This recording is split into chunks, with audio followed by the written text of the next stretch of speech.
Oh, the weather outside is horrible! The weather is terrible!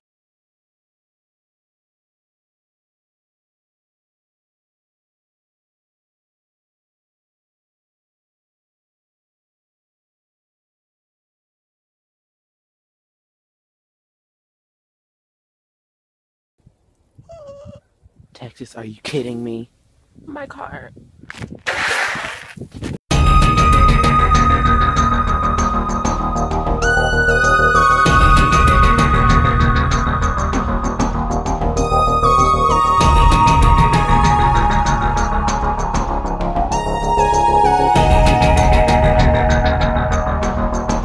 I'm Diana, and today is January 8th, 2014. Here are your news updates for today. Alrighty then. There's a lot going on. Extreme weather. Very cold the whole East Coast and the Midwest. So please, please be safe out there. Alrighty, and no barbecues inside. The Watchers watching the world. Arctic air brings dangerously cold temperatures to much of central and eastern U.S. Large eruption at Shivula. Volcanic ash up to 9.1 kilometers Russia. That was on the 7th. Unanticipated CME hit causes G3 strong geometric storm. And that was yesterday. Also on the 7th. What else we got here? Very strong and shallow magnitude 6.6 registered off the coast of Panama. After my video, I am putting on Dutch cents. Alrighty then, so stay tuned. If you're watching the recent uploads, they'll be on after. I have one for BP Earthwatch too. There was a meteorite that exploded above Romania. Alrighty then, so stay tuned and watch it off the recent uploads after this video. Alrighty then, moving on. ENENEWS, energy news. I might play this. I might play this for you so you can hear it.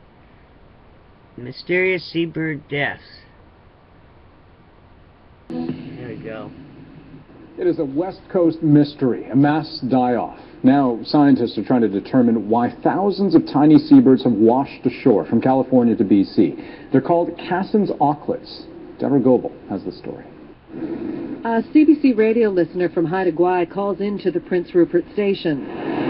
There are a lot of dead Cassin's auklets, which are seabirds, washing up on East Beach. I counted about 90 of them. Cecilia Harnish isn't the only one who's noticed. Scientists from California to northern BC have observed tens of thousands of the small seabirds called Cassin's auklets washing up on local beaches. So far, the evidence is suggesting that starvation is the cause. We can't say for sure that's exactly what's caused it. Bird Center Canada is documenting the deaths here, but it's biologists from the University of Washington who are collecting the data up and down the coast. The challenge facing biologists is to figure out, are the auklets the canary in the coal mines, or is this just a one-off event? The question for us is this a tipping point? Are Cassins showing us that the system is changing? Are they the canary in the coal mine? Or is it just the year in, year out vagaries of the system? The auklet population is still strong. There are almost 4 million of them on the west coast. The biggest breeding colonies are north of Vancouver Island and up in Haida Gwaii. Breeding rates of adults were higher this year or this past year than they have been for a number of years before this. But they are also dying at up to 100 times the normal rate. Cassins are certainly indicating to us that there's something wrong. But other seabirds are not dying in untoward numbers. So that's part of the mystery. A mystery because necropsies show no disease, no viruses, no bacteria. A mystery scientists will continue to monitor. Tens of thousands of birds dead on the beach, is something that we just can't ignore. We ignore that at our peril. Deborah Goebel, CBC News, Vancouver. All right. I'm going to have to get this part of this stuff out. It took so long to load. Alrighty then. My goodness. Well, I guess they didn't test for radiation. I wonder why. They didn't rule out radiation if they didn't test for it. Maybe then it wouldn't be a mystery, would it?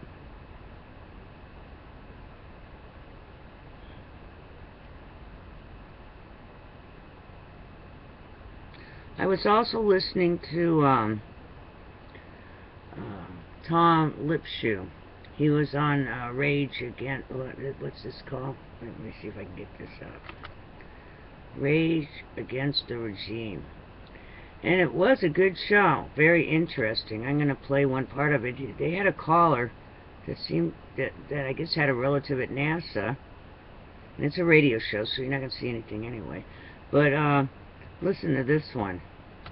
I found it very interesting. They actually had a caller before this that was saying that the methane gas is releasing from the ocean. It's bubbling up now. So, which could be a problem also. Here we go. I believe this is... Yeah, it's... I was reading Revelation today going, oh my gosh, you know, yep. Wow. Yeah, by my calculations, we're at least past the 13th chapter, and for the listeners out there that aren't right with God and don't take time to spend a little bit of your time and effort in biblical word, there's 22 chapters in that book, and then that's it. That's the end of the book. So correct. You take from that what you want. Correct. Well, all right, appreciate everybody. Good night, brother. Because we have a ton of people to get I in. Understand. I'll let you go. We're not trying to rush you off. All righty. Have a good night. All right. Thank you. God bless. All right. Bye-bye now. Take care, brother. We've got callers here with their hands up, Bobby. Tom, are you ready for the next caller? Whenever you guys are. Sure. All right, brother. I'm going to bring it on. Area code 440. You're on live. Rage Against the Regime. Who are we speaking with? Hi, you're speaking with, I'll use my uncle's hashtag, or whatever you want to call it. He was called Radio Rambo. He was a clandestine Marine. I have a lot of insight about what's going on here, at least with the sun, what you guys were talking about before. Are you guys familiar with the heliosphere? I've heard of something about that.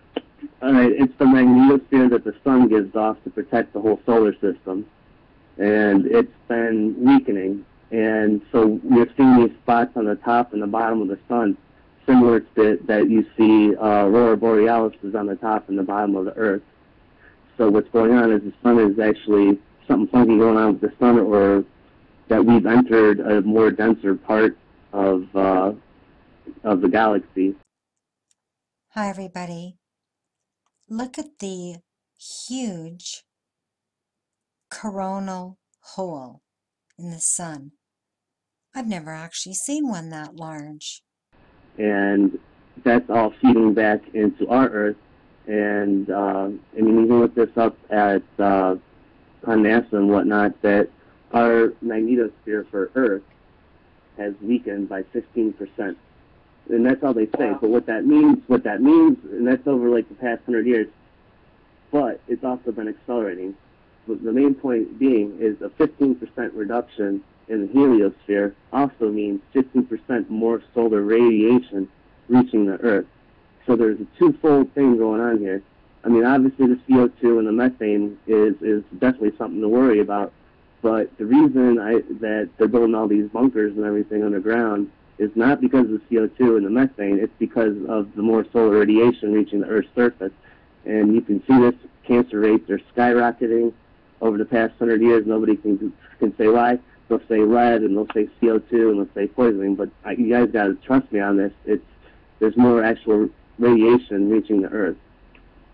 You see why I do this, Bobby and Becky? This guy's amazing. Do you hear the knowledge? Oh my God!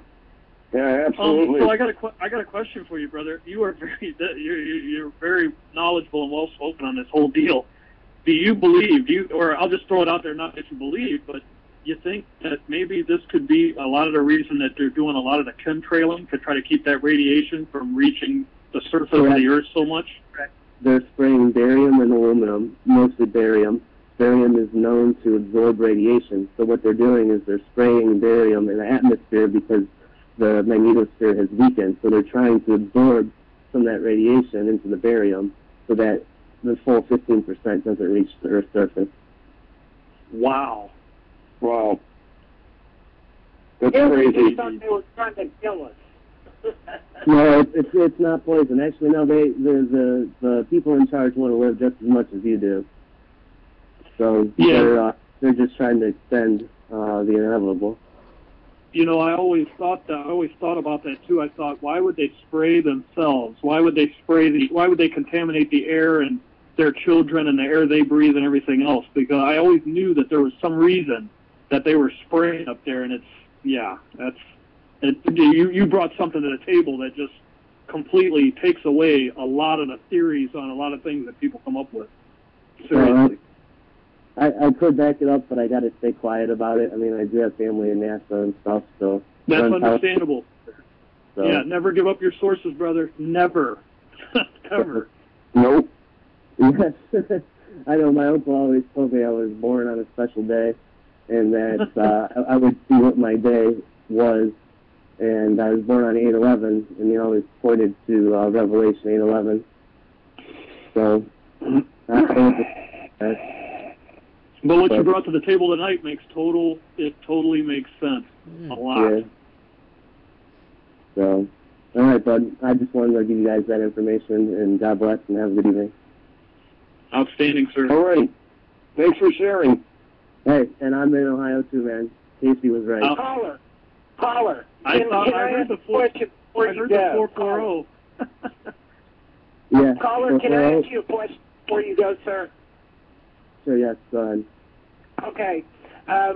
Being that you brought up the barium and the aluminum being emitted into the air in order to absorb some of this radiation, have you or anyone that you know of, or even you, Tom or Bobby, have you done any study on the actual damage that massive amounts of aluminum and barium have on the ecosystem and on the human body? Yes, I have. Yeah.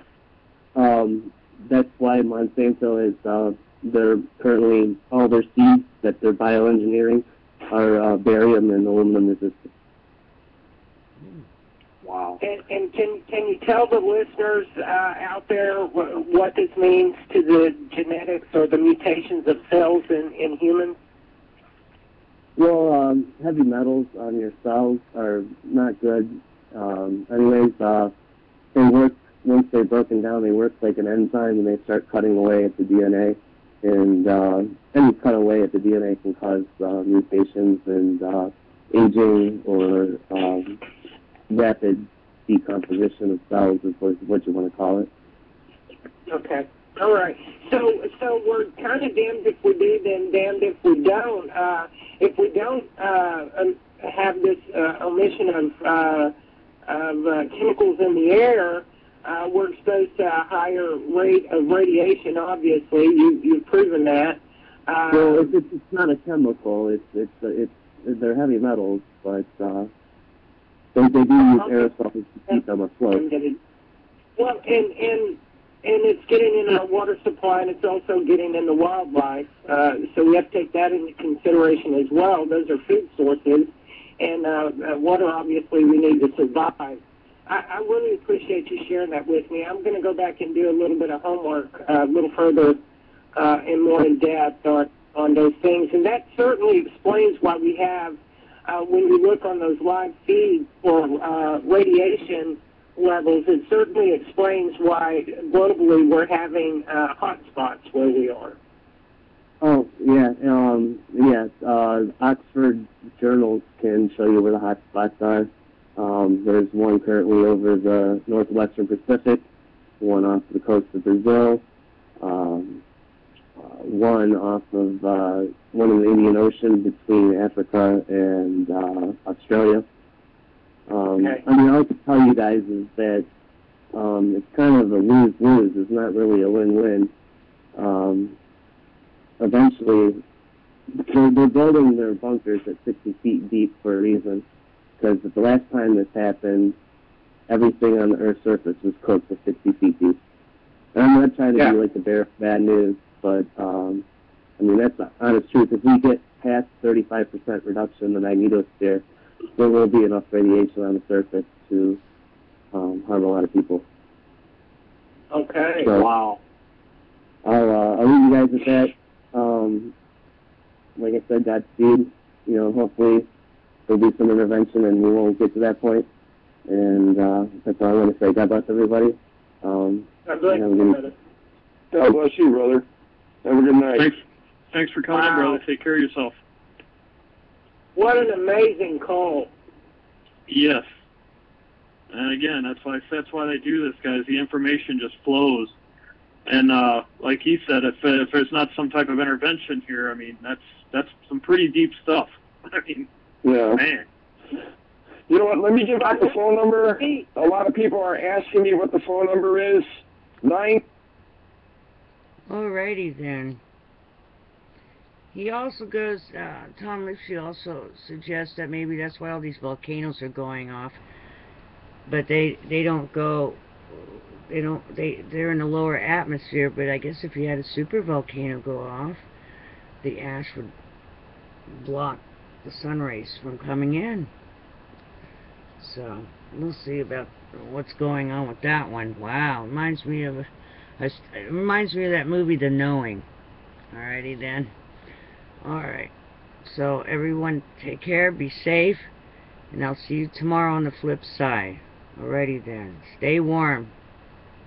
No barbecues inside. It is 4 days down. The eve of Friday. 1 to go before the weekend.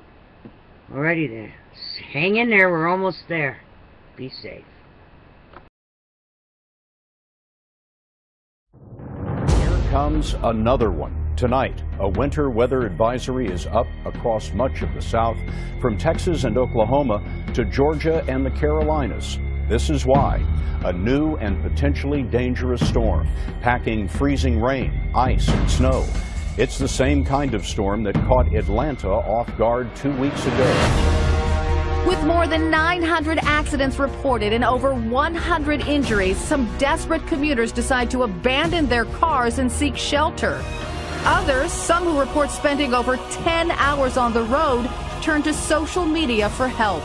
9 months pregnant. Haven't eaten since 10 a.m. yesterday. My car is out of gas and I'm starting to get cold, dehydrated, and hungry. Please help.